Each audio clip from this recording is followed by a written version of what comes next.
Hola, soy Harley Schlanger del Instituto Schiller. Bienvenidos a nuestra videoconferencia semanal con Helga Sepp-LaRouche, la fundadora y presidente del Instituto Schiller. Hoy es el 15 de marzo, los idus de marzo. Suceden muchos acontecimientos en Italia, hablando de los idus de marzo y de Julio César. Los italianos adoptaron una posición muy fuerte de trabajar con China. Helga, tú estuviste ahí esta semana para una conferencia muy importante donde estuvo representado el sector corporativo de Italia, pero también el gobierno. Me gustaría empezar ahí, porque esto ha hecho que continúe el pánico entre las fuerzas geopolíticas unilateralistas de la Unión Europea que tratan de mantener a China abajo. ¿Qué está sucediendo ahí? Como sabrán, el presidente Xi Jinping llevará a cabo una visita de Estado a Italia el 22 y el 23 de marzo, así que la semana que viene. Se filtró con anterioridad que durante esta visita de Estado, los italianos firmarán un memorando de entendimiento con China para cooperar con la iniciativa de la Franja y la Ruta. Eso ha causado un revuelo total. El Financial Times está histérico. Una persona que se llama Garrett Marcus hizo una intervención, quien es alguien que está en los alrededores de John Bolton en la Casa Blanca, quien básicamente dijo que los italianos no se van a beneficiar para nada y que va a arruinar su imagen en el mundo por mucho tiempo. Así que fue muy oportuno que tuviéramos este evento en Milán, que fue copatrocinado por Movisol, que es el Movimento Solidarietà, la organización hermana italiana del movimiento de LaRouche, encabezada por Liliana Gorini, y la región de Lombardía, que copatrocinó este evento. El tema fue, de hecho, la colaboración de Italia con la iniciativa de la Franja y la Ruta. El evento fue planeado con mucha anticipación, así que fue una coincidencia que ocurrió justo antes de la visita de Estado de Xi Jinping. El primer orador en este evento fue Michele Geraci, que es el subsecretario de Estado del Ministerio de Desarrollo. Y él es, ya saben, conoce muy bien a China, porque él fue un profesor allí por 10 años. Él ahora es el dirigente del Grupo Especial sobre China en el gobierno italiano. Él dio una presentación en la que minimizó la histeria en torno al memorando de entendimiento, diciendo que no va a cambiar nada. No va a cambiar la alianza de Italia con la OTAN ni con la Unión Europea. Solo significa que Italia tendrá más oportunidades para exportar al mercado económico de más rápido crecimiento en el mundo, que es China. Italia solo está tratando de ponerse al día con los otros países europeos como Alemania y Francia, que ya tienen mucho más comercio con China. Así que él presentó una imagen muy tranquila y optimista de cómo esto beneficiará el desarrollo de los puertos de Trieste, Génova, Palermo, y también el desarrollo de la infraestructura. Él dijo que esto no significaba regalar nada, como regalar infraestructura, porque todo esto son nuevas inversiones. Los chinos van a construir nuevos muelles en algunos de estos puertos, así que hay un campo de inversión que va a aumentar la productividad de la economía italiana. Y de hecho no hay razón para preocuparse. Así que creo que esto fue muy ilustrativo. Luego yo di el segundo discurso, donde básicamente dije que era en un contexto superior porque lo que está sucediendo muy claramente es que el gobierno chino está tratando de establecer un nuevo paradigma, lo que Xi Jinping siempre llama una comunidad compartida para un futuro conjunto de la humanidad, o le llama una comunidad de destino para la humanidad. Y ellos tratan de construir un nuevo conjunto de las relaciones internacionales que supere a la geopolítica.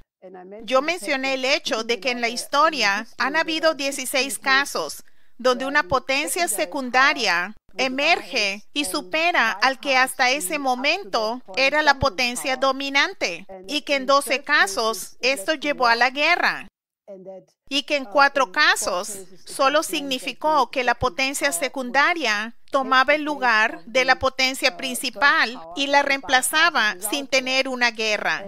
Yo enfaticé el hecho de que el gobierno chino, y especialmente Xi Jinping, han dejado muy claro muchas veces que no es su intención reemplazar el papel dominante de Estados Unidos en el mundo, y que ellos naturalmente no quieren tener una guerra, sino lo que ofrecen es una manera completamente nueva de relacionarse unos a otros, basada en un respeto por la soberanía del otro, respeto por la diferencia de los sistemas sociales, y solo cooperar con una base donde todos ganan. Yo dije que realmente es muy chistoso, porque cuando Xi Jinping anunció la iniciativa de la Franja y la Ruta en septiembre del 2013 en Kazajistán, durante 4 años se desarrolló muy rápidamente el mayor programa de infraestructura en la historia. Ahora hay 112 países que tienen diferentes grados de cooperación y otros 30 o 40 instituciones internacionales. Durante 4 años, los medios occidentales y las principales organizaciones no la mencionaron, básicamente actuando con negligencia o pretendiendo que el mayor proyecto de infraestructura en la historia no existía. Luego, después de aproximadamente 4 años, de una manera obviamente coordinada, todos los principales medios de comunicación y las organizaciones de repente empezaron a atacar a China, diciendo que es solo imperialismo chino, que tratan de ponerle una trampa a los países, que tienen un sistema autoritario. Y en un cierto sentido, es muy claro que esto es una reacción geopolítica automática ante el hecho de que el mundo, de manera muy clara, está cambiando rápidamente, y de que el centro del poder ya ha cambiado a Asia. Y China ha tomado un papel líder en este acontecimiento. Así que creo que la solución obvia a esta crisis, y una gran acusación naturalmente, es también que China está dividiendo a Europa, o que divide a Europa. De hecho, ya hay 13 países que han firmado un memorando de entendimiento con China, e Italia será el primer país del grupo de los 7, que es por lo que están absolutamente nerviosos. Obviamente, esta es la tercera economía más grande en el continente. Y yo enfaticé el hecho de que no se necesita a China para dividir a Europa. La Unión Europea ya se ha dividido a sí misma. Vean a la división entre el norte y el sur debido a la política de austeridad brutal de la Comisión de la Unión Europea, que ha empobrecido completamente a Grecia, Italia, España, Portugal. Hay una división clara sobre ese punto. Y el otro es el tema de la inmigración, que ha creado una división clara entre Europa Oriental y Europa Occidental. De hecho, China ha dicho varias veces, y yo estoy totalmente de acuerdo, que la iniciativa de la Franja y la Ruta y el cooperar con esta es de hecho la manera de unir a Europa, siempre y cuando, digamos, Francia y Alemania reconozcan que también significa que es una gran oportunidad comercial para ellos el unirse. unirse. Si todos estos países europeos básicamente dijeran que nos conviene cooperar no solo en los acuerdos comerciales multilaterales y de inversión en el continente eurasiático, sino especialmente desarrollar juntos a África como la única manera humana de abordar la crisis de los refugiados, y podría llevar a un muy buen acontecimiento. Pero la Unión Europea tendrá una cumbre sobre este tema el 21 de marzo y ya presentó un plan de acción de 10 puntos. Claramente es un esfuerzo de contrarrestar la influencia de China. Luego habrá una cumbre de la Unión Europea y China a principios de abril, y es muy claro que la Comisión de la Unión Europea está en un curso muy diferente al de Italia. Yo creo que la visita de Xi Jinping será muy exitosa y mostrará a todos nuevas maneras de cómo les conviene a todos cooperar. Antes de seguir, tengo una pregunta que nos hacen todo el tiempo a la que acabas de aludir. Dado los beneficios obvios de tener comercio con China, el hecho de que hay ciudades alemanas, localidades, Hamburgo, Duisburgo, hay acuerdos franceses, está toda la actividad en Escandinavia y en Grecia y en Italia. Dado todo eso y que las economías europeas se han detenido y van en retroceso, ¿por qué la Unión Europea insiste tanto que no se tengan estos acuerdos? Bueno, es chistoso, ¿sabes? Porque fue la misma ideología neoliberal o los mismos círculos que promovían intensamente en el 2001 que China se uniera a la Organización Mundial de Comercio. Con eso, obviamente tenían la esperanza y la convicción de que todo lo que se tenía que hacer era que China se uniera a la Organización Mundial de Comercio y luego, tarde o temprano, adoptaría el llamado modelo occidental de la democracia liberal. Luego, básicamente, lo que Fukuyama en un punto después del derrumbe de la Unión Soviética había dicho, que el modelo occidental de democracia se apoderaría de todo el mundo y ese era el fin de la historia. Obviamente, China no adoptó el modelo liberal occidental. China adoptó las políticas económicas basadas en lo que podría llamarse el sistema americano de economía de Alexander Hamilton, de Federico List, quien de hecho es el economista extranjero más famoso en China. Y naturalmente con Deng Xiaoping, China se alejó totalmente de la revolución cultural. Y en los 40 años de apertura, China tomó la dirección de un modelo económico muy fuerte, aliviando la pobreza casi en su totalidad. ¿Habrá logrado eso el año que viene? Ha elevado a 800 millones de personas de la pobreza y ha llevado a cabo el mayor milagro económico que uno pudiera imaginarse. Si uno va a China en estos días, es absolutamente sorprendente. Tiene el sistema de trenes más moderno, está a la cabeza en la investigación de la fusión nuclear, probablemente está a la cabeza en la investigación espacial ahora. Y obviamente tiene un modelo económico muy exitoso, pero no adoptó la democracia liberal occidental. Mantuvo su tradición confuciana. Claramente tiene una economía planeada, aunque haya aumentado su componente de libre mercado. Pero no adoptó el modelo de democracia liberal porque cree que el sistema de la meritocracia es muy superior. Yo diría que si ven los resultados, no hay duda de que es muy exitosa. Ahora, el modelo liberal occidental, como pueden ver, especialmente como se desarrolló después del Acuerdo de Maastricht en 1992, se tiene una política totalmente a favor de los bancos y de la especulación. La brecha entre los ricos y los pobres ha aumentado. Básicamente se tiene un total desprecio por el bien común. En el campo cultural, Mientras que China trata de poner énfasis en la educación estética de su población, eso lo ha declarado Xi Jinping muchas veces, porque el objetivo de una educación estética es tener una hermosa mente y un alma bella. Y yo quisiera que tuviéramos líderes occidentales que dijeran algo como eso. El Occidente, por otra parte, tiene una política de que todo es permitido, cualquier cosa se puede hacer. Hay una epidemia de drogas, la juventud está desmoralizada, hay una cultura joven totalmente degenerada. Y en un cierto sentido, ahora, si la Asociación Industrial Alemana, el BDI, dice que hay una competencia o una competencia de los sistemas, en un cierto sentido es verdad. Pero el Occidente va a perder esa competencia si no cambia la dirección cultural en la que va.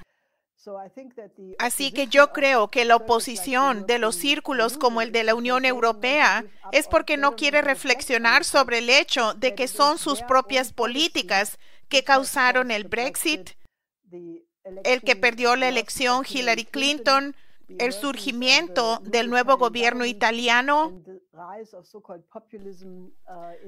el aumento del llamado populismo en muchas partes de Europa y en el mundo occidental. No están dispuestos a reflexionar que fue la política neoliberal lo que produjo el descontento de los gobernados. Y por eso se sienten amenazados. No es que China los amenace, porque la política china siempre ha sido no hacer labor de proselitismo. Si ven a toda la historia china, nunca ha estado en su sistema hacer labor de proselitismo, a diferencia de los cristianos o a diferencia de la gente que pregona la democracia occidental para apoderarse del planeta. China, por otro lado, siempre ha dicho que está perfectamente feliz si las otras culturas tienen un florecimiento. Así que la verdadera competencia o el miedo es que el modelo occidental no quiere una reforma, no quiere mirar sus propias fallas. Por lo tanto, se tiene esta histeria completamente increíble. Lo que acabas de decir, Helga, es fascinante cuando uno mira al otro lado del Atlántico. El presidente Trump está llevando a cabo pláticas comerciales con China. Se está progresando. Trump dijo de nuevo que es un progreso lento, pero que es importante. Ahora hablan de que va a haber una cumbre con Xi Jinping posiblemente en abril. Luego, al mismo tiempo, algunos oficiales del gobierno de Trump repiten la misma línea de la Unión Europea.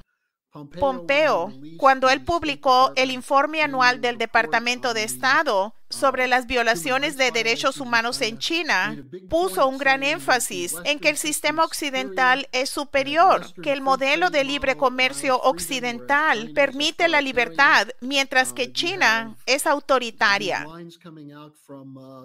Lo mismo repite Scaparrotti, ese general de la OTAN que dice que China va a usar a Huawei para espiar las comunicaciones alemanas, que por lo tanto Estados Unidos debe dejar de compartir la inteligencia.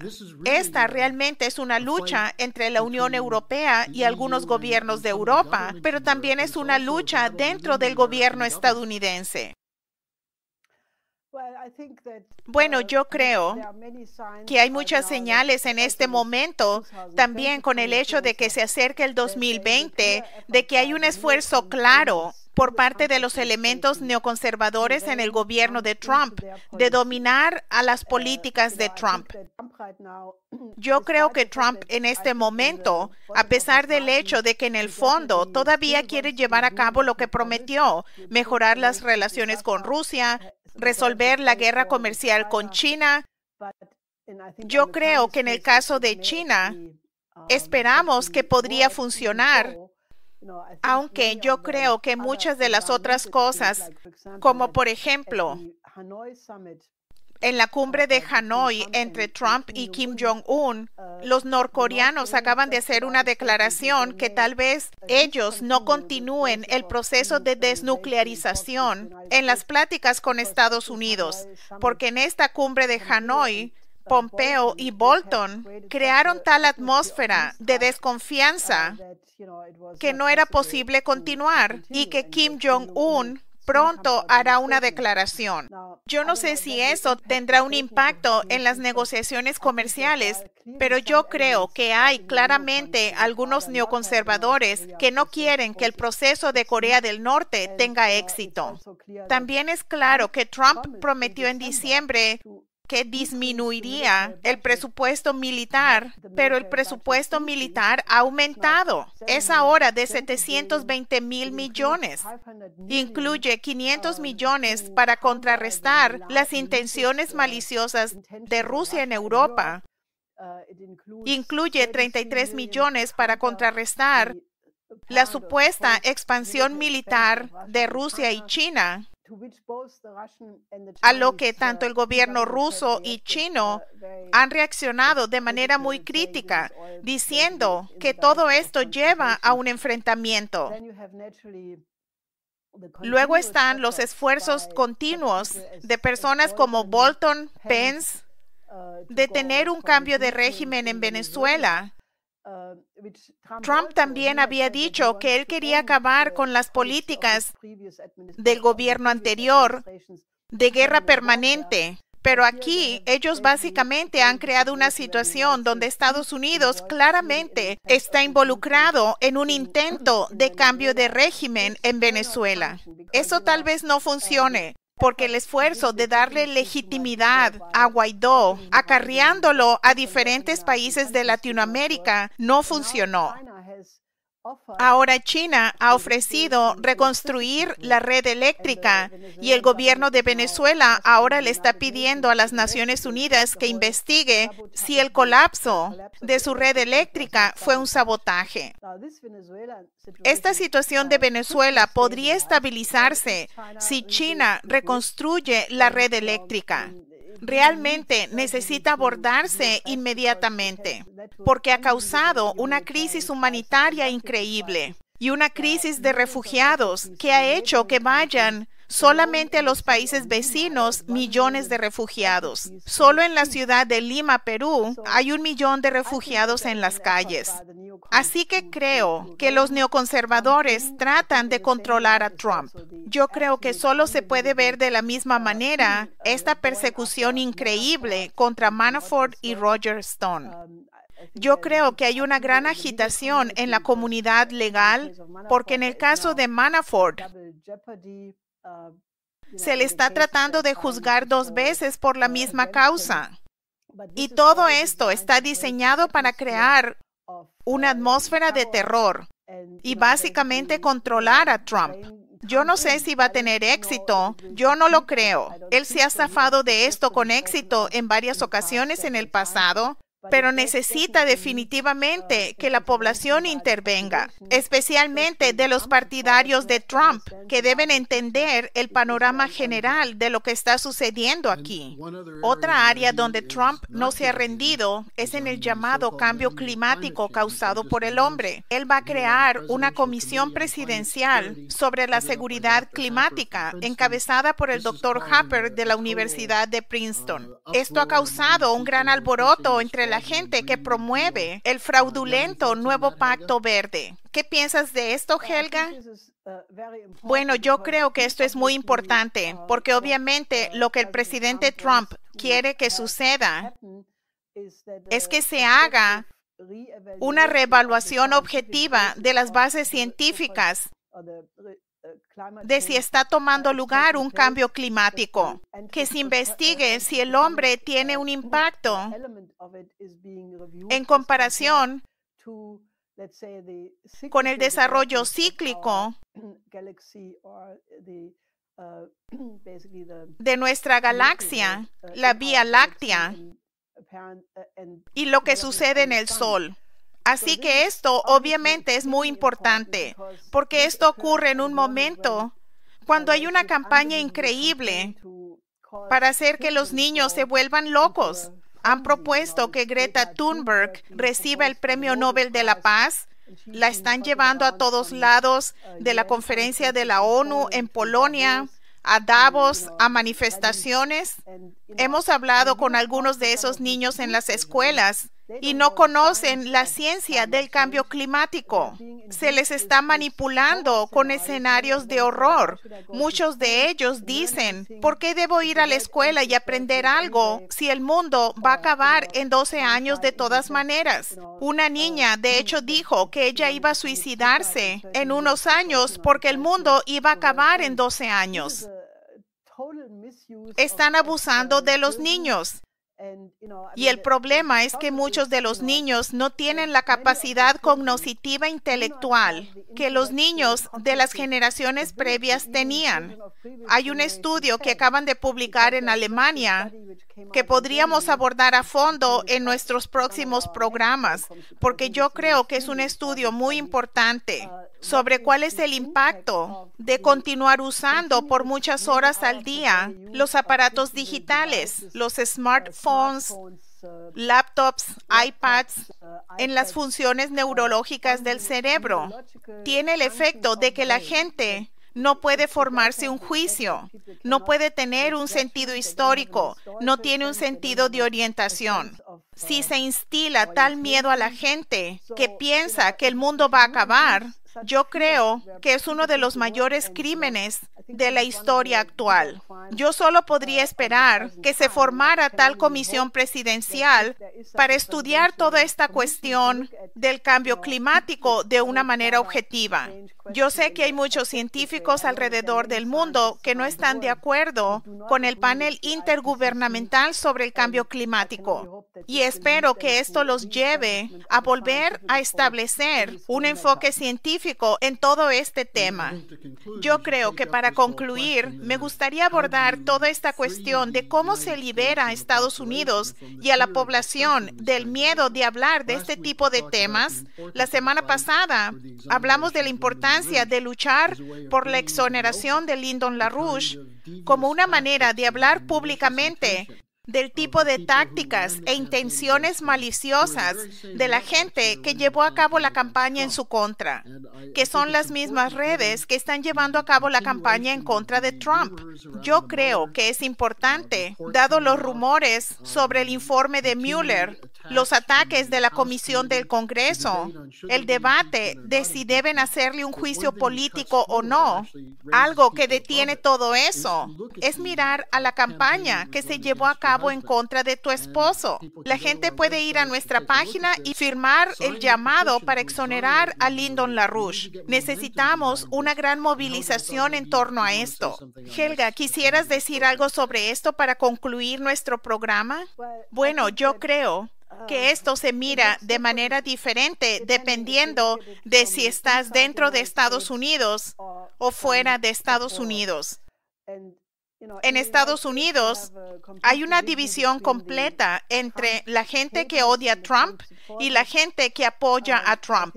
Yo creo que la gente ahí debería entender a este aparato que está atacando a Trump.